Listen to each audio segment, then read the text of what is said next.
जब कभी भी हम आसमान की ओर देखते हैं तो हमारा दिमाग कई तरीके के सवालों से भर जाता है कि हमारे आसमान के पार की दुनिया कैसी होगी, हमारा अंतरिक्ष कैसा होगा, क्या किसी और ग्रह पर भी जीवन संभव है, क्या एलियंस होते हैं। ऐसे ही कई सवालों के जवाबों का पता लगाने की कोशिश में वैज्ञानिक कई सालों से लगे हुए हैं, लेकिन आज तक भी हम अपने अंतरिक्ष को सही तरीके से समझ नहीं पाए हैं। लेकिन इसी समझ को बढ़ाने की दिशा में एक कदम नासा द्वारा उठाया गया जब 12 अगस्त 2018 को पार्कर सोलर प्रोब लॉन्च किया गया, ये पता लगाने के लिए कि हमारे सौरमंडल का सूर्य, जी हमारा सन, किस तरीके से काम करता है और उसके बारे में जो भी हमारी जिज्ञासाएं हैं, जो हमारी थ्योरीज़ हैं, वो सही हैं या गलत हैं, या फिर क्या चीज़ें हैं जिनसे हम आज तक अनजान हैं। तो आज हम इस वीडियो में उन्हीं सब चीज़ों के बारे में जानने की कोशिश करेंगे। तो चलिए शुरू करते हैं। ऐसे किसी स्पेस मिशन को लॉन्च करने का जो कॉन्सेप्ट था वो सबसे पहले 1958 में national academy of science space science board की एक 8 सदस्यीय कमेटी द्वारा दिया गया, लेकिन उस समय टेक्नोलॉजी उपलब्ध ना होने की वजह से ये नहीं पॉसिबल हो पाया। 1970 से 1980 के दशक में इसकी इम्पोर्टेंस का पता लगा, क्योंकि जो हमारी थ्योरीज थी वो कितनी सही हैं या गलत उसके बारे में हम पता नहीं लगा पा रहे थे। लेकिन कॉस्ट बहुत ज़्यादा होने की वजह से उस समय इसे टाल दिया गया। 1990 में ज़्यादा ताकतवर, ज़्यादा कैपेबल सोलर प्रोब को भेजने का प्रस्ताव रखा गया, लेकिन इस समय भी ये डिले कर दिया गया। 2010 में एक lower cost solar probe plus को बनाने में साइंटिस्ट लग गए। 2017 में इसका नाम बदलकर पार्कर सोलर प्रोब कर दिया गया, जो कि नासा का पहला ऐसा स्पेसक्राफ्ट था जिसका नाम एक जीवित इंसान के नाम पर रखा गया, जो कि है यूजीन न्यूमैन पार्कर, जिन्होंने सोलर विंड जो शब्द है वो इजाद किया था। और इन्हीं की थ्योरीज हमें सूरज के बारे में बहुत कुछ बताती हैं, जो इस मिशन में बहुत बड़ा रोल प्ले करने वाला था। और इस मिशन को वैज्ञानिकों द्वारा नाम दिया गया टू टच द सन।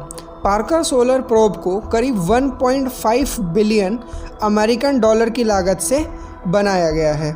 इस पर एक मेमोरी कार्ड लगाया गया जिसमें करीब 1.1 मिलियन लोगों के नाम लिखे हुए थे, जिसके लिए करीब 1 हफ्ते तक रजिस्ट्रेशन भी कराए गए थे। पार्कर सोलर प्रोब सूर्य के सबसे पास जनवरी 2020 में आया, जब ये 18.7 मिलियन किलोमीटर पास आ गया सन के, जो कि अब तक का सबसे बड़ा रिकॉर्ड है। उससे पहले ये रिकॉर्ड हेलियस 2 के नाम था, जो 1976 में सूरज के करीब 42.73 मिलियन किलोमीटर पास तक चला गया था। प्रोजेक्ट साइंटिस्ट निकी फॉक्स द्वारा बताया गया कि अब तक का ये सबसे ज़्यादा ऑटोनॉमस स्पेसक्राफ्ट है। इसका मतलब जब इससे संपर्क नहीं हो पाएगा या किसी भी कारण इससे संपर्क टूट जाएगा तो ये अपना ध्यान स्वयं रख सकता है। इस पर एक सोलर शील्ड लगी है जो इसे हीट से बचाती है, क्योंकि सन के कोरोना का टेम्परेचर अप्रॉक्सीमेटली 10,000 डिग्री सेल्सियस होता है, जो कि बहुत ज़्यादा है। तो ये ऑटोमेटिकली इस तरीके से रोटेट होता है कि इसकी जो हीट शील्ड है या सोलर शील्ड है वो हमेशा सन को फेस करती है, ताकि इसकी बाकी बॉडी सन से आने वाली हीट से बच सके। इस पार्कर सोलर प्रोब को इस तरीके से बनाया गया है कि ये करीब 7 साल तक अपना काम लगातार कर सकता है, और जब भी ये वीनस को क्रॉस करेगा तो सन से इसका डिस्टेंस और कम होता जाएगा और ये सन के और पास आता जाएगा।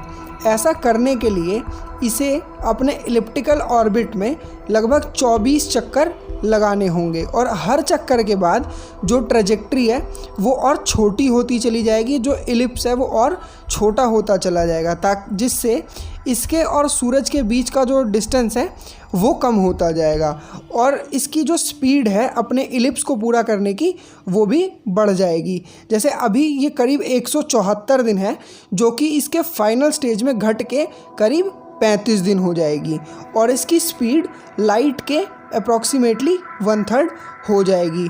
जो इसकी सबसे फास्टेस्ट स्पीड थी वो 29 जनवरी 2020 को देखी गई, जो कि करीब 3,93,044 किलोमीटर पर आवर थी। अब पार्कर सोलर प्रोब का जो मेन मिशन है वो है एनर्जी के फ़्लो के बारे में पता लगाना कि कोरोना के पास एनर्जी किस तरह फ़्लो करती है और सोलर विंड किस तरह जो है वो एक्सेलरेट होती है। इसी तरीके से मैग्नेटिक फील्ड का क्या डायनामिक्स होता है सोर्स पे, जहाँ से सोलर विंड शुरू हो रही है उस जगह पर मैग्नेटिक फील्ड किस तरह बिहेव करती है। इसके अलावा और भी बहुत सारा डाटा कलेक्शन। तो क्या ये सोलर प्रोब काम कर भी रहा है या नहीं, ये हमें पता लगा जब 4 दिसंबर 2019 को नासा ने एक जर्नल में वो चीज़ें पब्लिश करी जिनके बारे में पार्कर सोलर प्रोब ने इन्फॉर्मेशन भेजी थी। तो इस पर भी एक नज़र डालना ज़रूरी है। तो आइए देखते हैं वो क्या था। तो जिन चीज़ों के बारे में पार्कर सोलर प्रोब ने पता लगाया है उसमें सबसे पहला है द डस्ट फ्री जोन। जैसा कि हम लोग जानते हैं कि हमारे स्पेस में बहुत सारी डस्ट फैली हुई है जिसने बिलियन ईयर्स पहले सेलेस्टियल बॉडीज़ के कंस्ट्रक्शन में, निर्माण में हेल्प करी थी और उसी की वजह से सारे तारे और प्लैनेट्स बने।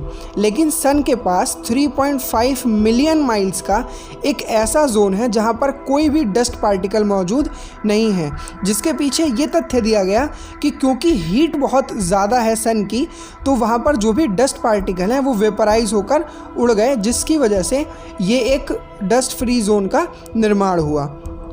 दूसरा है स्विच बैक्स। धरती से हमें यह महसूस होता है कि जो मैग्नेटिक फील्ड लाइंस सन से आ रही हैं वो इवनली आ रही हैं, समानांतर आ रही हैं, लेकिन पार्कर ने उन्हें एकदम सरप्राइजिंग वे में बिहेव करते हुए देखा, जहाँ पर उसने देखा कि जो मैग्नेटिक फील्ड लाइंस हैं वो एक तरीके का flip whip like motion show करती हैं, जहाँ पर वो 180 डिग्री से अपने डायरेक्शन को बदल लेती है सिर्फ कुछ सेकंड में। और ये स्विच बैक जो है ये पूरे ग्रुप के साथ होता है, जहाँ पर जब टाइम के साथ जब फास्ट मूविंग प्लाज्मा के पार्टिकल्स आते हैं तो ये होता हुआ हमें नज़र आता है, जहाँ पर वो पार्टिकल स्ट्रेट लाइन में मूव करने के बजाय वो एक विप लाइक मोशन शो करते हैं और अपने डायरेक्शन को 180 डिग्री से बदल देते हैं।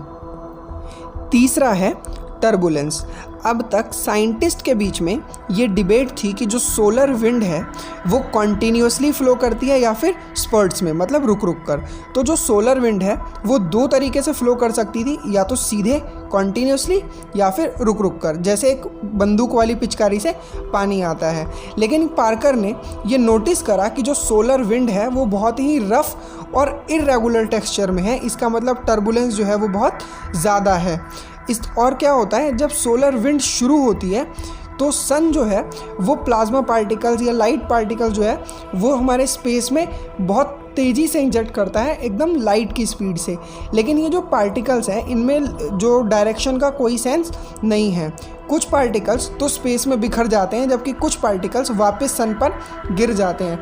ये कुछ उसी तरीके से है जैसे एक फाउंटेन से पानी जब आता है तो ज़्यादातर पानी तो दूर तक जाता है लेकिन कुछ पानी वहीं पर गिर जाता है। और साइंटिस्ट ने यह भी माना कि शायद यही वो कारण है जिसकी वजह से स्विच बैक्स होते हैं।